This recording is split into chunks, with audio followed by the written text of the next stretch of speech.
Hi guys! Welcome to my vlog. It's TikTok time. TikTok muna tayo since we are waiting. Today's upload mga guys ay meron kaming pupuntahan. Syempre magsisimba muna kami bago kami pupunta sa aming destination. So since ang taga nila magbihis, I decided to have a TikTok muna kasi maganda dito mag-TikTok sa kanilang sasakyan. And maganda dito guys ang ambience kasi air-conditioned at malamig. So mabibit mo talaga yung heat. Guys, if you are new in my channel, don't forget to subscribe and hit the notification bell para updated ka sa mga vlogs ko. So, after namin magsimba mga guys, ako na yung nag-serve as their driver. Dapat maging gentleman tayo kasi kasama namin yung parents. Well, anyway, ako muna yung magdadrive papunta at pauwi, si Mrs. naman. But it depends upon the situation. Kasi minsan pagod siya and she requested me na ako na yung magdadrive pauwi.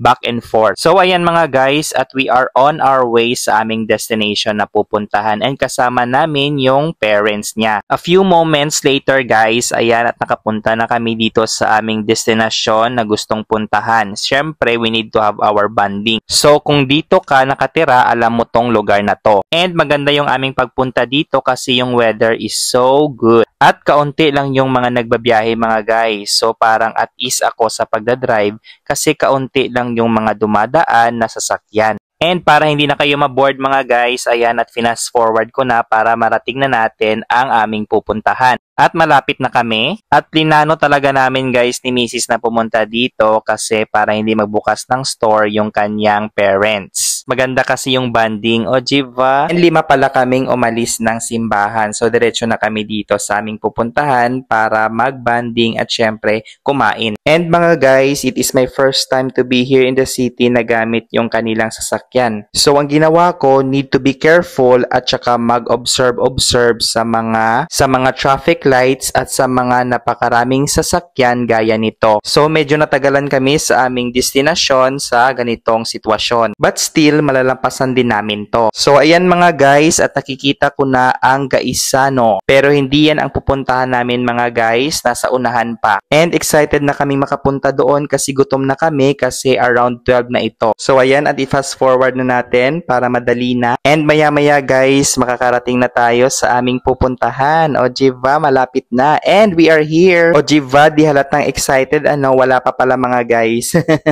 Medyo konti na lang guys at makakarating na rin tayo. So kung taga rito ka, alam mo tong aming pupuntahan. At pag dinerecho mo to guys, as in diretso talaga, matatanaw mo yung dagat. Kung saan maganda din ang view doon at maraming seafoods na kung titikman mo ay malilimutan mo talaga ang iyong pangalan.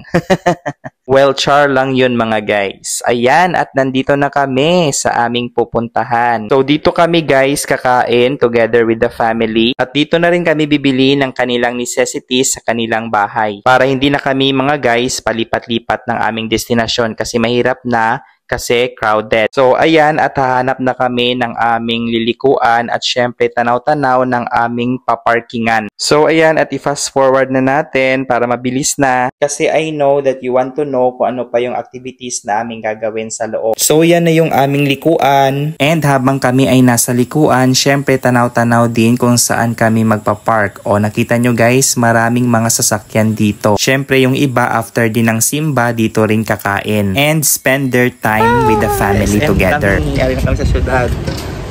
Syudad yarn. Apa syudad nagpan? SM.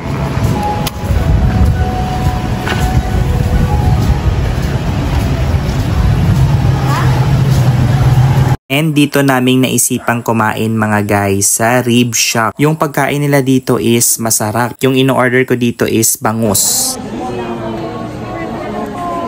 Halala, wait lang. Go guide sa'yo mag-park. Hindi mag-drive.